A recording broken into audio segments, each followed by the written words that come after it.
Good morning, class. This is your teacher, Marisol. And this morning, we are going to learn about earth materials and its processes. Earth materials include minerals, rocks, soil, and water. These are basic materials that make up the earth in many forms. The rocks and minerals that make up earth serve a great purpose as they can be utilized as raw materials.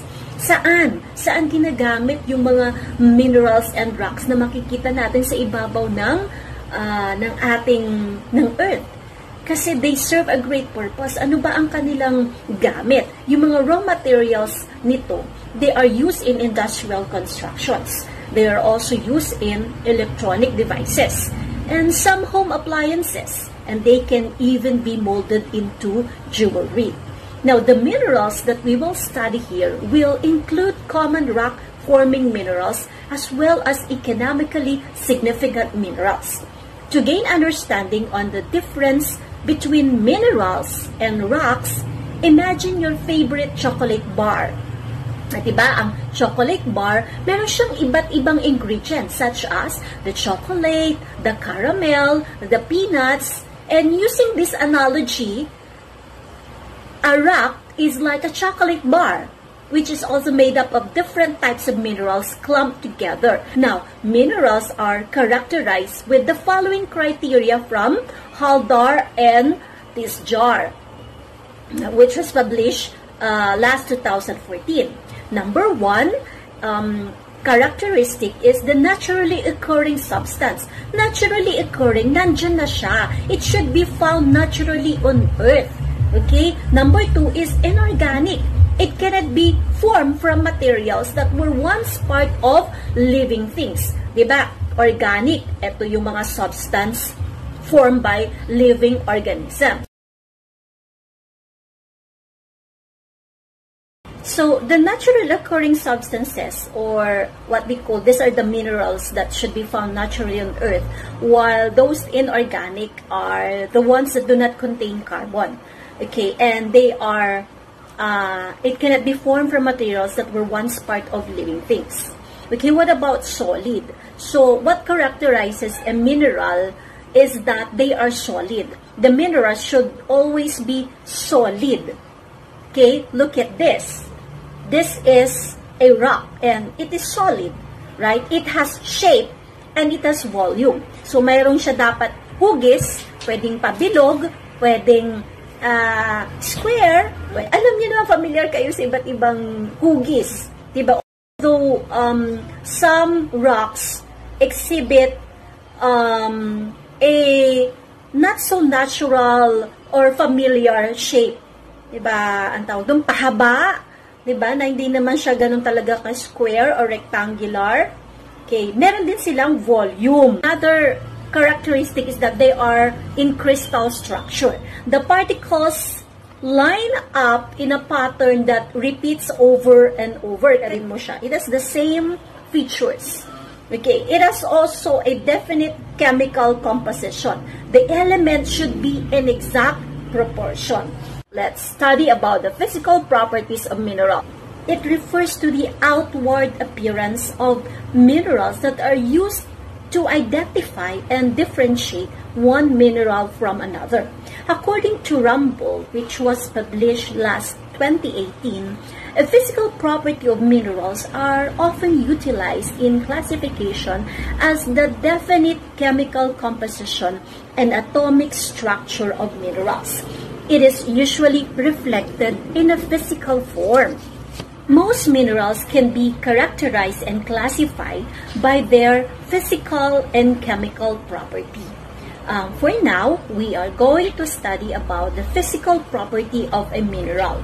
Physical property of a mineral includes its luster, its color, its streak, its hardness, its cleavage. It is the appearance of a certain mineral. Okay, number one physical property of a mineral is its luster. It is how shiny or dull a mineral is. Yung kanyang pagkinang. Okay? It is the appearance of a mineral that makes light reflected on its surface. Nagre-reflect kasi yung ilaw. Nagre-reflect kasi yung sunlight. Kaya nagkakaroon siya ng pagkinang.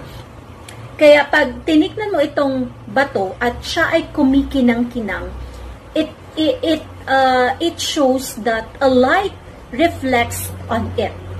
Nagre-reflect sa kanyang surface, kaya nagkakaroon ng kinang. Nagiging shiny siya. So, ang tawag doon, luster. And there are 4 types, 4 na klase ng luster. Metallic luster, kasi yung kanyang appearance is like a metal.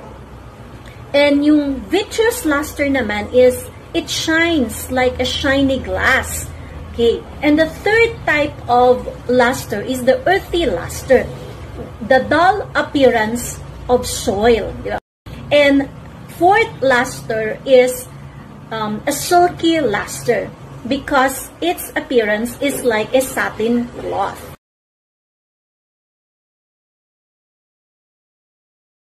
Okay, number 2 physical property of a mineral is its color. The most obvious property of minerals is the different distinct color. Okay, number 1 is the green color, and we call it the malachite. Number 2 is the azurite because it looks like blue. Okay. The third physical property of a mineral is its streak, the color of its powder. Okay. This refers to the color of the mineral in its powdered form, which may or may not be similar to the color of the mineral. Okay, this can be obtained by scratching the mineral on a streak plate. Para makuha mo in a powder form, mag-streak ka, kukuha ka ng part of that mineral. Okay?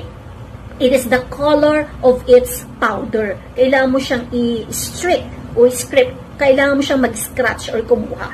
Okay, number 4, fourth physical property is its hardness.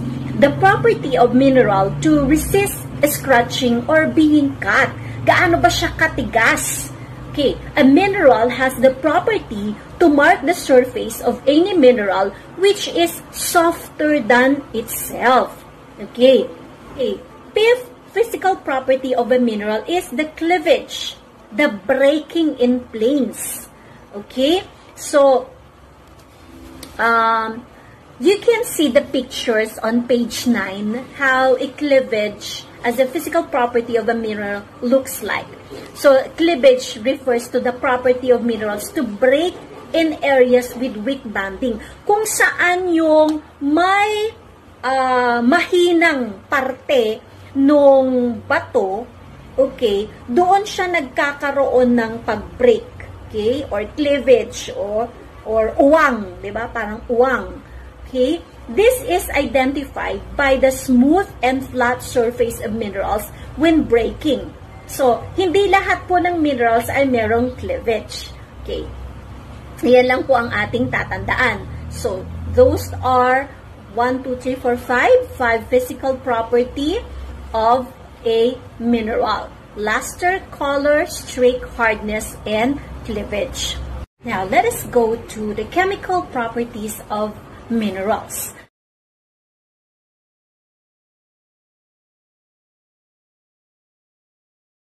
The chemical property of minerals determines its chemical composition and structure in the atomic level. Okay, its chemical property also dictates the mineral's reactivity to various types of chemical substances cited from Saddleback College, which was published last 2012. Number 1 chemical property of a mineral is its crystal form.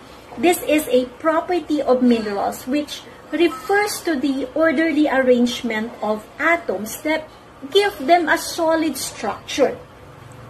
Okay. The arrangement of atoms determines the physical structure of minerals. Diba? Anong physical structure nito? Anong siya, diba? And it is solid. Okay. because the order of each arrangement of its atoms are formed in a solid structure. Okay. Number 2 chemical property is its magnetism. Some minerals provide strong magnetic attraction to some hand magnet. Okay, magnetic, diba? You are familiar with magnets, right? Okay. Then, number 3 chemical property of a mineral is its reaction with acid. Some minerals react with acid and they form bubbles that release carbon dioxide. Okay, kaya dapat alamin mo itong chemical property ng mineral na ito. So that when you mix to a certain or other mineral, anong reaction na nabubuo nila? 'Di ba? Is it safe to mix this type of mineral with this other type of mineral? What do they form when they are mixed together? Ganon. Okay, fourth chemical property of a mineral is its taste. Okay, some minerals produce distinct taste.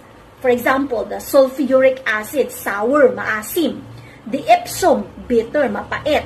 Sodium chloride, it is our salt, di ba? Ating pinag-season sa ating mga lutuin.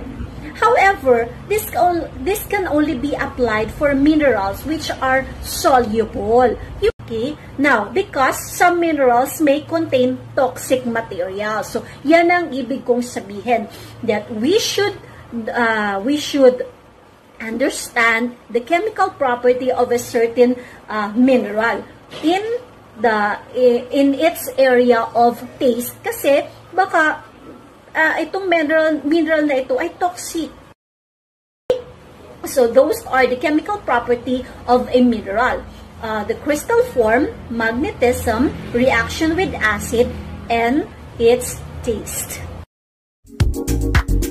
And that's the physical and chemical properties of minerals. An introduction to Lesson 1, Stars and Rocks and its processes. But please stay home, stay safe, and let us take it. Once again, this is your teacher, Marisol. It's always been my pleasure to teach by heart. Enjoy learning, class!